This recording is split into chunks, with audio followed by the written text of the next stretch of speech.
other shows we have for you to enjoy at myclassicradio.net. The Avengers was most certainly not a household name in South Africa prior to the radio series. With no national television service until 1976, the mechanism simply was not present in the country to show television programs to mass audiences. While many other countries reveled in the filmed adventures of John Steed and company, South Africa was not equipped to join in the fun. The series took Britain by storm and made a major impression in the American markets, being that greatest of rarities, a British series given a network transmission slot. However, as a filmed series, rather than a videotaped one, The Avengers was able to gain a modicum of exposure in South Africa through film rentals. Come and listen at myclassicradio.net. Your Coca-Cola bottler presents Claudia, based on the famous play and novels by Rose Franken. Brought to you transcribed Monday through Friday by your friendly neighbor who bottles Coca-Cola. Relax, and while you're listening, refresh yourself. Have a Coke. And now, Claudia. Miss Warren says Matthew be down to the barn. Now, look here, you two young people. When you get with Matthew, let me handle the talking. Mr. Tucker, I bow to your superior knowledge of cows. Now, we ain't going to mention cows. But cows, Mr. Tucker, is why we're here. Yes, what would you suggest that we talk about? The weather? Weather? Yeah, weather's always pretty safe to talk about in the trade. Can't buy the weather, another fella can't sell it to you. Perfectly safe. In chess, you might call talking about the weather an opening gambit. Well, if we want to buy a cow, I don't see why we don't just come right out with it. That'd be the honest thing to do. What's honesty got to do with buying a cow? Well, I hope it's got no little to do with buying this one. Look here. I suppose you two would just go right in on Matt Warren and say, Mr. Warren, we want to buy a cow. But that is what we want. You'd never buy one. That would put all the wanting onto one side. What you got to do is make Warren want to sell you a cow. And the more he wants, the more reluctant you'll be. It seems so complicated. Of course it's complicated. What fun would it be if it wasn't complicated? Look here, Mr. Norton, you be a right-knowing sort of feller. No, thank you, Mr. Tucker. Well, learn your wife something about Yankee trading. It's man's business anyhow. Women ain't no good at it. But Jared Tucker's good at it. Ain't nobody no better at trading than Jared Tucker.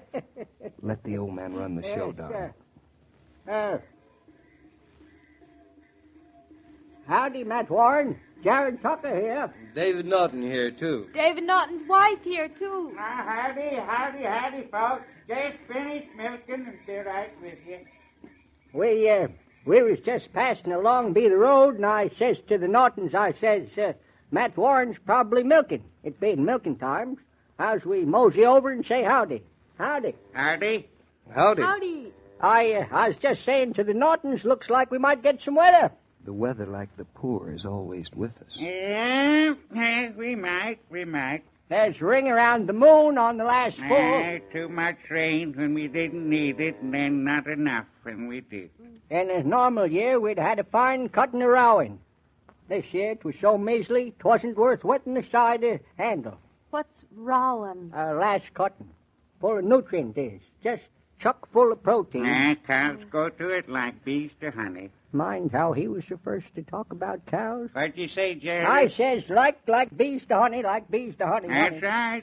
Feed round to milking cows, and they give down milk by the pailful.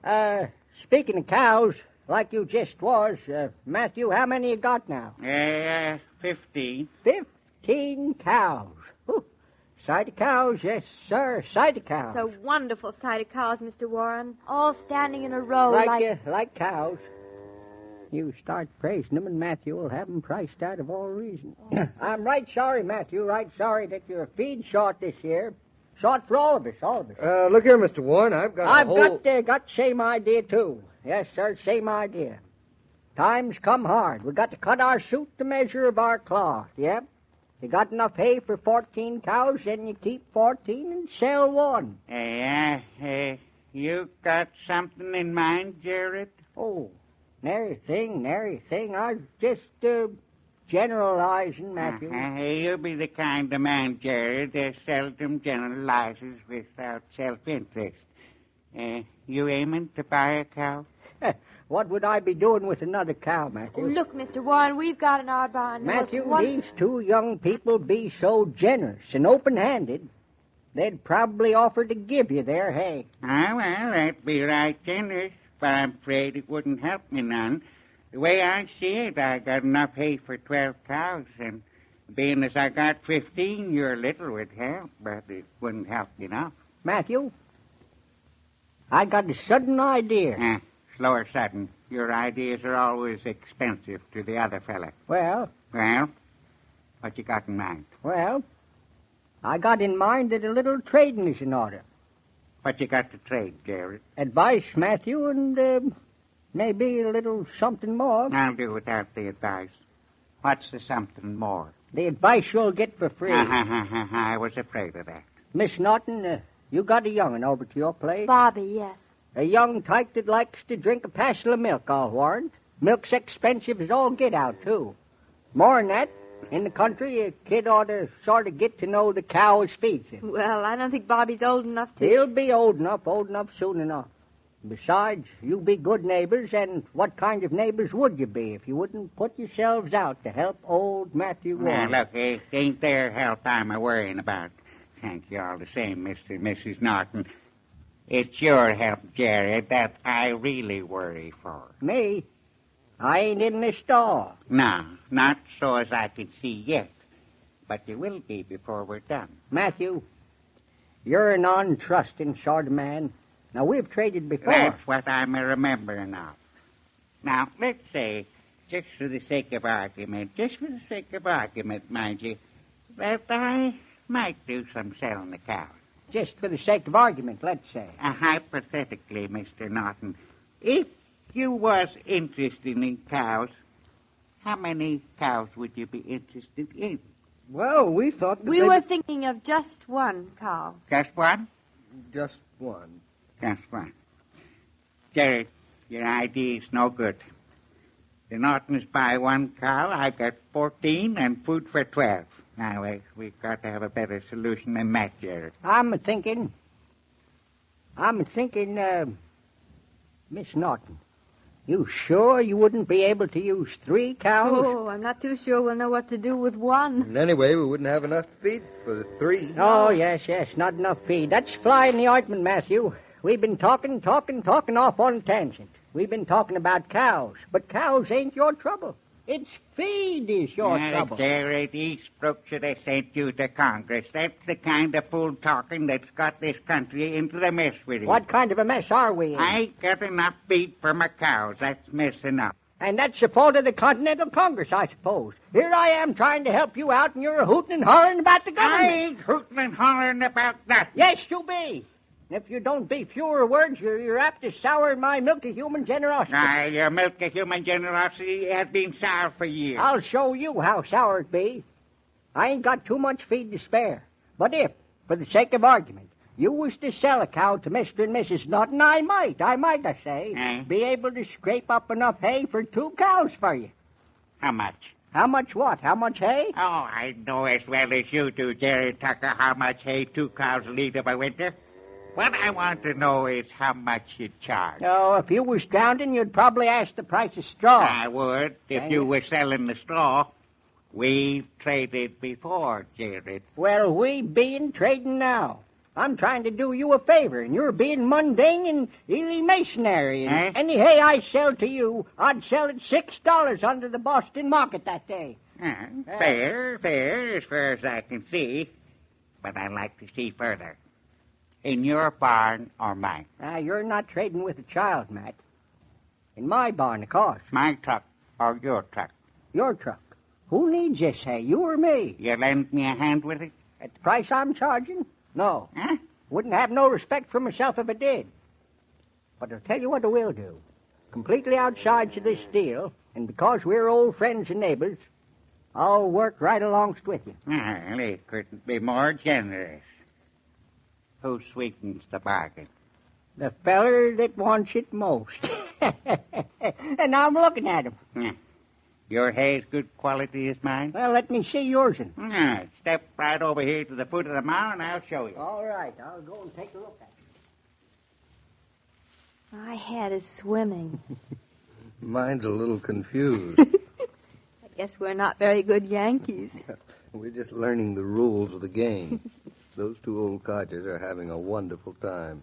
Say, David, what do you mean by sweeten the bargain? After two Yankees have reached a bargain, they begin all over again to see who sweetens it. Sweetens with what? In the old days, sometimes with rum. Oh. Just a little something extra so everybody's happy. So they both get the taste of trading out of their mouths. There's my difference between your hay and mine, Matt. My hay'll run better. Well, the bargain is the Nortons buy 1 cow, and you sell me 4 tons of hay on the terms aforestated. If what? If the Nortons find a cow they like, and if the cow they like's priced at the price they like. If after we've all slept on it, we still like the bargain. Well, I'm sure that Mr. Warren and I... Sure, yes, and I'm sure, too. Howsomever, wise men proceed in these matters cautiously. But, Mr. Tucker... But there ain't no buts about it. You two young'uns being sharp enough to trade with either matter me. Just to keep our hands in, we might trim you. Howsomever, you and Matthew are boundary neighbors. Whatever happens, you both got to be so satisfied you won't never have no sharp feelings between you. Yeah. David, look at the time. We'll be late for supper. Mom'll be worried. Mrs. Norton, it's too late for more trading anyway. We'll talk about it tomorrow, neighbors. Well, all right. Will you be coming along with us, Mr. Tucker? Coming along with you? No, I'm afraid we talked and gabbed so long. But Matthew here's late with his chores. Uh-huh.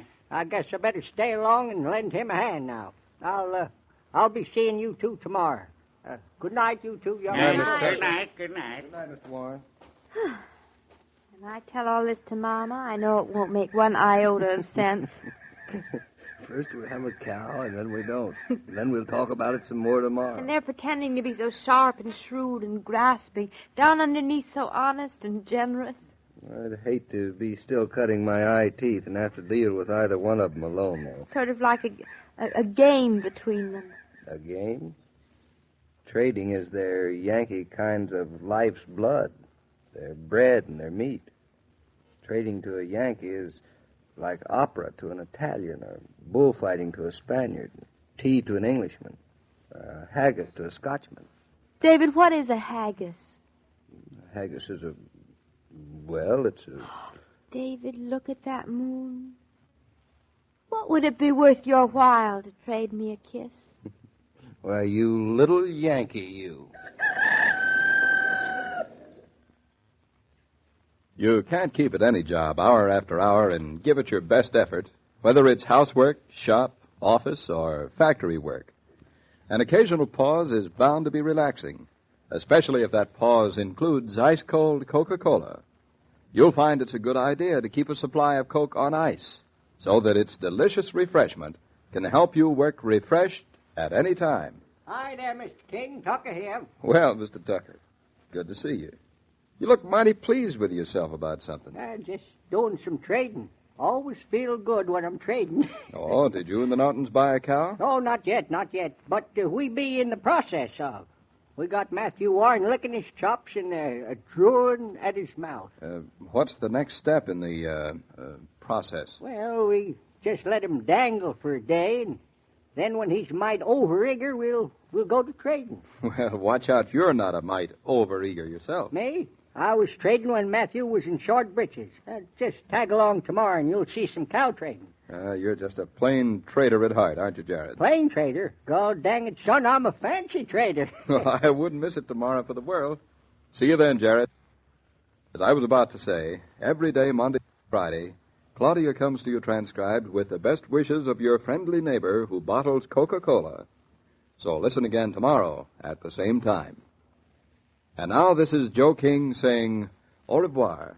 And remember, whoever you are, whatever you do, wherever you may be, when you think of refreshment, think of Coca-Cola. For Coca-Cola makes any pause the pause that refreshes. And ice-cold Coca-Cola is everywhere. These broadcasts are adapted for radio by Manu Starr. The entire production is supervised and directed by William Brown Maloney. And now here's a word from your friendly neighbor who bottles Coca-Cola.